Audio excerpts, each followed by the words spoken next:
रीना एक बहुत ही होनहार और ईमानदार स्टूडेंट थी। उसका परिवार बहुत गरीब था, जिस कारण रीना को स्कूल में सबके सामने शर्मिंदा होना पड़ता था।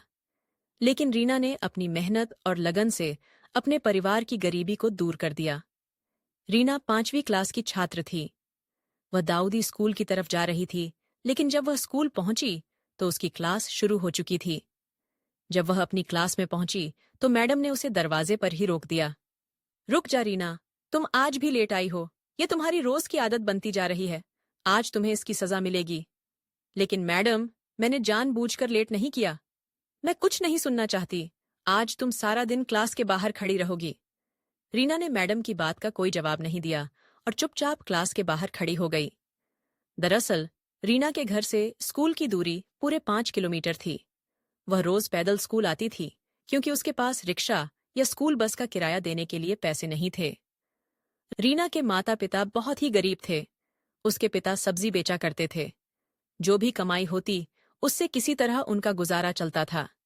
लेकिन रीना के माता पिता उसे पढ़ाना चाहते थे, इसलिए उन्होंने उसका एडमिशन स्कूल में करवा दिया था। उस दिन रीना क्लास के बाहर खड़ी रही, लेकिन उसका ध्यान क्लास के अंदर पड़ा रही मैडम पर था। वह उनकी पढ़ाई हुई सारी बातें अपने दिमाग में नोट कर रही थी। रीना पढ़ने लिखने में बहुत होशियार थी। जब सारा दिन खत्म हो गया तो मैडम ने रीना को क्लास के अंदर बुलाया और कहा, रीना, कल से समय पर स्कूल आना, नहीं तो तुम्हें स्कूल में एंट्री नहीं मिलेगी। और यह क्या है? अभी तक तुमने नई स्कूल ड्रेस नहीं सिलवाई। तुम्हारी शर्ट में कितने पैबंद लगे हुए हैं? मैडम, मैंने मम्मी पापा से कहा था, लेकिन अभी उनके पास पैसे नहीं है। जब पैसे होंगे तो वे मेरे लिए नई स्कूल ड्रेस ला देंगे। ठीक है, अब तुम घर जाओ। रीना के फटे हुए स्कूल ड्रेस को लेकर क्लास की लड़कियां उसका बहुत मजाक उड़ाती थीं, लेकिन रीना किसी से कुछ नहीं कहती थी। घर आने के बाद उसने मैडम की पढ़ाई हुई सारी चीजों का फिर से रिवीजन किया। पढ़ाई से जो वक्त मिलता था उसमें वह सब्जी बेचने में अपने माता पिता की मदद करती थी। वह सब्जी बेचते हुए भी अपनी पढ़ाई करती रहती थी। धीरे धीरे समय बीतता गया और रीना ने 5वीं क्लास की परीक्षा पास कर ली। वह अपनी क्लास में अव्वल आई थी। घर आकर रीना ने यह बात अपने माता पिता को बताई। रीना बेटिया, ये तो बहुत अच्छी बात है। तू मन लगाकर पढ़ाई कर। देखना, एक दिन तू बहुत बड़ी अफसर बनेगी। लेकिन बाबा, इस बार मैं पुरानी किताबों से नहीं पढ़ूंगी। मुझे भी नई किताबें चाहिए। मेरी पुरानी किताबें देखकर मेरी सहेलियां मेरा मजाक उड़ाती हैं। रीना के माता पिता के पास इतने पैसे नहीं थे कि वे उसे नई किताबें लाकर दे सकें। इसीलिए रीना अपने किसी सीनियर से सेकंड हैंड किताबें कम कीमत में खरीद लेती थीं। लेकिन इस बार रीना ने पिता से नई किताबों की डिमांड कर दी थी। रीना की बात सुनकर पिता परेशान हो गए। रीना बेटी, तुझे पढ़ाई करने से मतलब है या नई किताबों से? पढ़ाई तो पुरानी किताबों से भी हो सकती है। किताबें नई हों या पुरानी, इससे कुछ नहीं बदलता। ठीक है माँ। रीना इस बार भी अपने किसी सीनियर की पुरानी किताबें सस्ते दाम में खरीद लेती है। उसकी पुरानी किताबें देखकर उसकी सहेलियां हंसकर उसका मजाक उड़ाने लगती हैं। रीना, नई क्लास में भी फटी हुई किताबें लाई हैं? इन किताबों में तो कवर लगाने की भी जगह नहीं है। मेरी किताब पुरानी और फटी है तो क्या हुआ? देखना, मैं इस बार भी क्लास में अव्वल आऊंगी। रीना इस बार और भी ज्यादा मन लगाकर पढ़ाई करने लगी। वह अपने घर के हालात जानती थी, इसीलिए कभी अपने माता पिता से किसी चीज की डिमांड नहीं करती थी। दूसरे बच्चों की तरह वह लंच में तरह तरह के पकवान नहीं लाती थी। एक दिन स्कूल में लंच के समय, रीना, तू लंच में क्या लाई है? मैं आज लंच नहीं लाई। लेकिन मैंने तो तुझे अपने बैग से लंच बॉक्स निकालते हुए देखा था। तूने उसे वापस क्यों रख दिया? पिंकी ने रीना के बैग में से उसका लंच बॉक्स निकाल लिया। जब दोनों सहेलियों ने रीना का लंच बॉक्स खोला तो उसमें गुड़ और 2 सूखी रोटियां रखी थीं। अरे रीना, तेरी मम्मी ने लंच में सिर्फ रोटी और गुड़ दिया है। ले, तू हमारा खाना खा ले। नहीं, तुम लोग अपना खाना खाओ। मुझे तो गुड़ और रोटी खाने की आदत है। मैं यही खा लूंगी। रीना की आंखों से आंसू छलक आए। वह चुपचाप अपना लंच बॉक्स लेकर क्लासरूम से बाहर चली गई और गैलरी में बैठकर खाना खाने लगी। रीना इसी तरह संघर्ष करके अपनी पढ़ाई कर रही थी।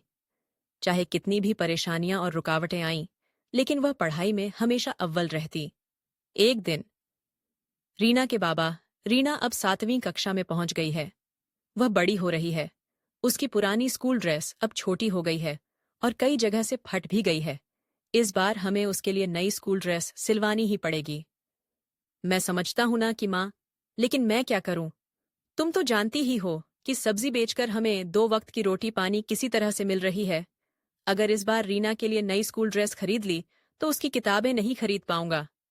रीना के बाबा, मैं सोच रही थी कि रीना के स्कूल जाने के बाद मैं सारा दिन खाली रहती हूँ। आप भी सब्जी बेचने बाजार चले जाते हैं, तो क्यों ना मैं भी कोई काम कर लूं। इससे 2 पैसे ज्यादा आएंगे और रीना की पढ़ाई में मदद मिलेगी। रीना अपने माता पिता की बातें सुन रही थी। वह मन ही मन सोचती रही, माँ, पिताजी, आप दोनों मेरी पढ़ाई के लिए जितनी मेहनत कर रहे हैं, मैं वादा करती हूँ कि मैं एक दिन आप दोनों को दुनिया की सारी खुशियां दूंगी। रीना के मन में एक नया संकल्प जाग चुका था। उसने तय कर लिया कि अब वह केवल अपने लिए नहीं, बल्कि अपने माता पिता के लिए भी पढ़ेगी, ताकि उनके संघर्ष का परिणाम एक दिन सफलता में बदल सके। रीना की मां ने छोटे बच्चों के कपड़े सिलने का काम शुरू कर दिया। वह दिन भर दूसरों के कपड़े सिलती और शाम को घर आकर खाना बनाती। उधर रीना भी अपनी पढ़ाई के साथ साथ अपने पिता के सब्जी के काम में मदद करने लगी। स्कूल से लौटकर वह दुकान पर बैठती और हिसाब किताब संभालती। रीना की मेहनत का असर दिखने लगा। उसकी पढ़ाई में और निखार आया। जब 7वीं कक्षा के सालाना नतीजे आए, तो रीना एक बार फिर अपनी क्लास में अव्वल आई। स्कूल की प्रिंसिपल ने उसकी मेहनत और लगन को देखते हुए उसकी आगे की पढ़ाई के लिए एक स्कॉलरशिप की घोषणा कर दी। रीना, यह स्कॉलरशिप तुम्हारी कड़ी मेहनत और लगन का इनाम है। अब तुम्हें किताबों और स्कूल ड्रेस के लिए परेशान होने की जरूरत नहीं। यह खबर सुनकर रीना के माता पिता की आंखों में आंसू आ गए, लेकिन इस बार ये आंसू खुशी के थे। समय बीतता गया और रीना खड़ी मेहनत करती रही। वह हमेशा अपनी कक्षा में अव्वल आती रही। उसने 10वीं की परीक्षा में पूरे जिले में टॉप किया। अब सरकार ने उसे आगे की पढ़ाई के लिए पूरी तरह से सहायता देने का फैसला किया। रीना अब एक कॉलेज में दाखिला ले चुकी थी। वहां भी वह पढ़ाई में सबसे आगे रहती थी। धीरे धीरे उसके माता पिता की हालत भी सुधरने लगी। माँ की सिलाई का काम अच्छा चलने लगा और पिता की सब्जी की दुकान भी पहले से बेहतर होने लगी। कई सालों की मेहनत और संघर्ष के बाद रीना ने अपनी पढ़ाई पूरी की और एक प्रशासनिक अधिकारी IAS बन गई। जब वह अपनी पहली पोस्टिंग पर गई, तो पूरे गांव में खुशी की लहर दौड़ गई। वही लोग जो कभी रीना की पुरानी किताबों और फटे हुए कपड़ों का मजाक उड़ाते थे, अब उसकी तारीफ कर रहे थे। उसकी मेहनत और ईमानदारी ने उसे गरीबी से निकालकर ऊंचाइयों तक पहुंचा दिया था। जिस स्कूल में उसे कभी सजा दी गई थी, अब उसी स्कूल की प्रिंसिपल ने उसे मुख्य अतिथि के रूप में बुलाया और कहा, आज हम सबको रीना पर गर्व है। उसने साबित कर दिया कि अगर मन में सच्ची लगन हो, तो कोई भी मुश्किल हमें आगे बढ़ने से रोक नहीं सकती। रीना ने मंच से अपने माता पिता को देखा, जो दर्शकों के बीच बैठे थे। उनकी आंखों में गर्व और खुशी के आंसू थे। रीना ने उनके पास जाकर उनके चरण स्पर्श किए और कहा, माँ पापा, आज जो कुछ भी हूं, वो सिर्फ आपकी बदौलत हूं।